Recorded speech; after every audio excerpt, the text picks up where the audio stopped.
एक कथा प्रसंग सुनिए, मैं ना होता तो क्या होता।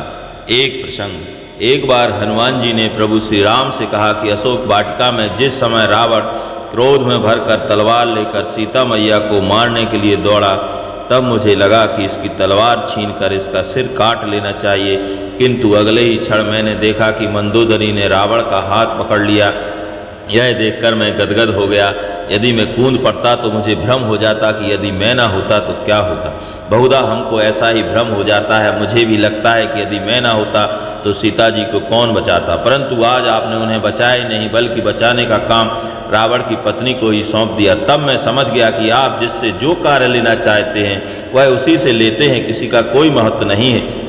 आगे चलकर जब त्रिजटा ने कहा कि लंका में बंदर आया हुआ है और वह लंका जलाएगा, तो मैं बड़ी चिंता में पड़ गया कि प्रभु ने तो लंका जलाने के लिए कहा ही नहीं है और त्रिजटा कह रही है, तो मैं क्या करूं। पर जब रावण के सैनिक तलवार लेकर मुझे मारने के लिए दौड़े तो मैंने अपने को बचाने की तनिक भी चेष्टा नहीं की। और जब विभीषण ने आकर कहा कि दूत को मारना अनीति है, तो मैं समझ गया कि मुझे बचाने के लिए प्रभु ने यह उपाय कर दिया। आश्चर्य की पराकाष्ठा तो तब हुई जब रावण ने कहा कि बंदर को मारा नहीं जाएगा बल्कि पूंछ में कपड़ा लपेटकर घी डालकर आग लगाई जाए, तो मैं गदगद हो गया कि उस लंका वाली संत त्रिजटा की बात सच थी, वरना लंका जलाने के लिए मैं कहाँ से घी तेल कपड़ा लाता और कहाँ आग ढूंढता। पर वह प्रबंध भी आपने रावण से करा दिया। जब आप रावण से भी अपना काम करा लेते हैं तो मुझसे करा लेने में आश्चर्य की क्या बात है। इसलिए हमेशा याद रखें कि संसार में जो कुछ भी हो रहा है वह सब ईश्वरीय विधान है।